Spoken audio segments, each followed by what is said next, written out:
Yeah, and so with Jerry, you're looking at $12.987 million for the 2024 season. So the fifth-year option's really weird. Let's take a quick step back. You have to pick up the fifth-year option before they even start their fourth year in the NFL. I don't really know why they do it that way, but so today they made the decision on Jerry Jeudy's future for the 2024 season, meaning he will be back at just under $13 million, and that puts him, as of right now, the 27th highest paid receiver in the NFL in the 2024 season, which is a no-brainer to me, because if you're thinking about picking up Jerry Jeudy's option, then you think he's a top 30 receiver in the NFL, and with Jerry Jeudy, the talk, and it still is, about his potential, what he can do. When he came back at the end of last season after his injury, he was, I think he had the 5th most receiving yards in the NFL in that stretch. So he showed what his potential is,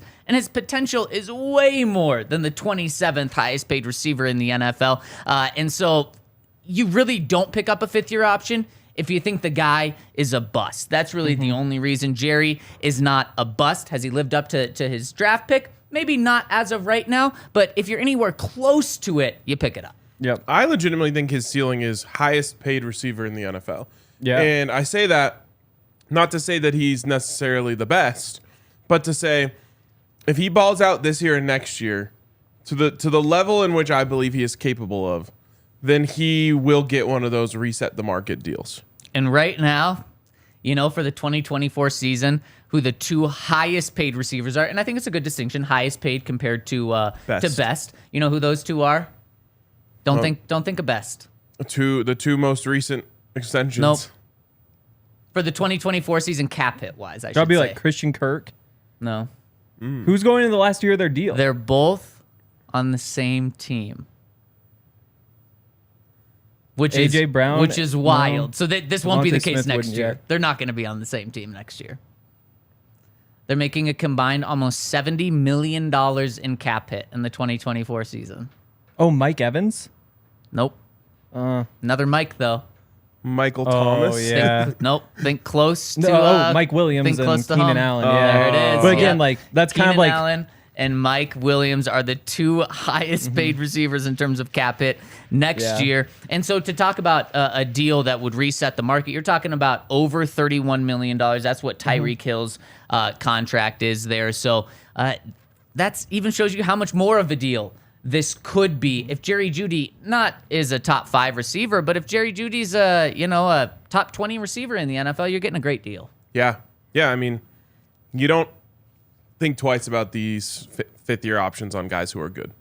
That's really what it comes down to. Like, if you like the player, you pick it up. Yeah, and you don't have pretty to love much him. 9 times out of 10, maybe 99 times out of 100, it's a good deal for you. Right. Unless you drafted like a fullback in the first round. Right. Exactly. Where you don't pick up the fifth-year options is a guy like Chase Young, who the Commanders didn't pick up the option for, where just to talk about his productivity, I think the Commanders maybe even should have picked it up, but his productivity, 1.5 sacks in the past 2 years. You want to talk about a disappointment. Now, I know he's been dealing with injuries, but that is like unbelievably low production. Honestly, when I heard that stat, I realized I haven't heard anyone talk about Chase Young in a long time, but I feel like the last time I was watching Chase Young, he was like still game wrecking. Like, Whenever he's been on the field, he's been sick. Right. So that's why I'm like... But not even. The past 2 years, I know he hasn't been on the field a lot, but he hasn't been sick. Yeah. I think he's played about half of each season. Okay. That's more than what I thought. Yeah, I think 1.5 could be sacks wrong, and 16 starts would be really bad. I think it's around there. That's what I mean, though. I'm like, man, maybe he just disappeared, and the last time I heard of him, he was still good, and now he's not anymore. Yeah, yeah, which is just wild. And I still think you probably should have picked it up. okay, it's 12. He's played in 12 games. Yeah, but okay. still, That's what I thought. good. 1.5 sacks in 12 games is awful. Yeah. And you could even maybe give him a break, like 4 of those games were his first game back, kind of like easing in, low snap count, but still. But that's the type of, just in comparison of teams that don't pick up fifth-year options, it's because production is that bad. Yep. And Jerry's, production has been out of the charts compared to something like that. So this was a no-brainer. And honestly, if things go right, Jerry Jeudy should not be playing on that 5th-year option next year. And what I mean by that is Jerry shows enough, whether it's midway through this season, through this entire season, and the Broncos get a little bit of a head start in terms of paying him and maybe get a little bit of a discount, because if he turns it on and shows it this year, well, you don't want to lose him in free agency and let him be a top 5 receiver for another team. So, and if you let him play on that 5th-year option,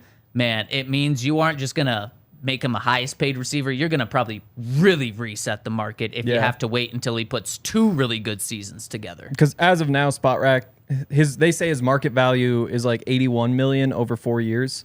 So $20 million a year. Yeah. And so if you play out more, the sooner you get a deal done, the better with these things. Yeah. Especially with somebody like Jerry. But I think the biggest thing with the extension is how it impacts Courtland Sutton and Tim Patrick. One of those guys is gone next year. Like, I think it's pretty much that simple. Like, they obviously are in the cap situation they're in. They will have one of the 5 highest paid receiving rooms. Who knows? Maybe those guys are all productive enough that they say, yeah, we can run it back. Like, this is justified. But more likely, they can save $10 million getting rid of either one of those guys. Plus, you just drafted Marvin Mims.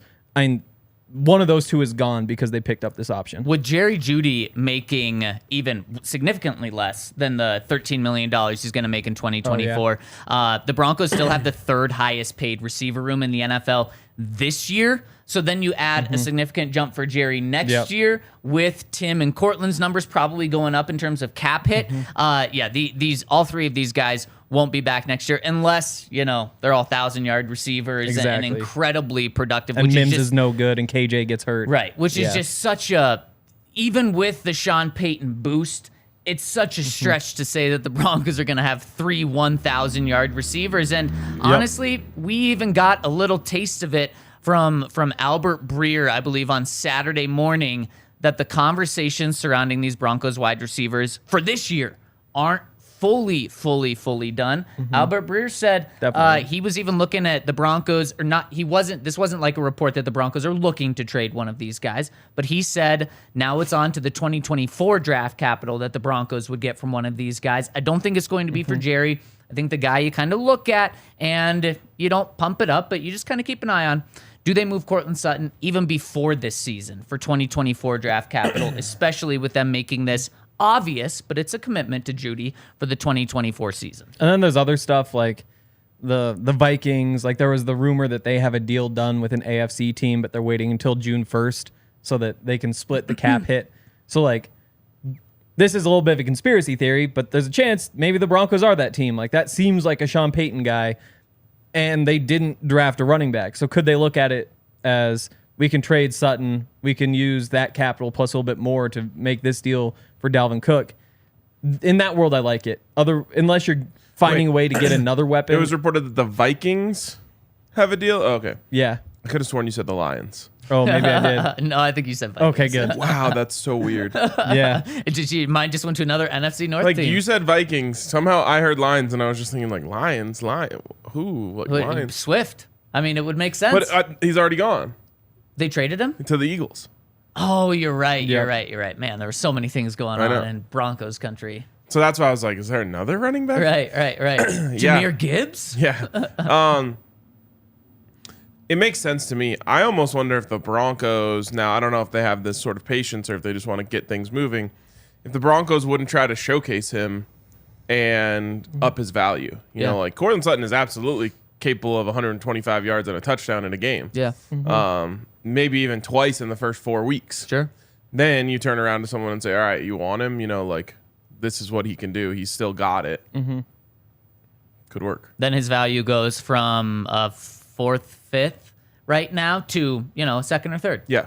Definitely. And we know Sean Payton is confident in what he can do with receivers, undrafted guys, let alone guys who are former 2nd-round picks. So it's going to be an interesting thing moving forward, seeing how not only this impacts Jerry and maybe future negotiations, but also seeing that wide receiver room as well. Any other thoughts on this, guys? Just excited for Jerry. I really hope that this is the year that the scheme and the quarterback and Jerry all click together. And we saw it the last 5 weeks of the season. Like, if he's just that guy for an entire year, he will be I mean, there was an argument he was the best receiver in the league for that time. I mean, most fantasy points, like it's kind of dumb, but it also combines yards and catches and touchdowns into one metric. So if he's that guy for an entire season, then $13 million, you're going to be saying you should be making double that.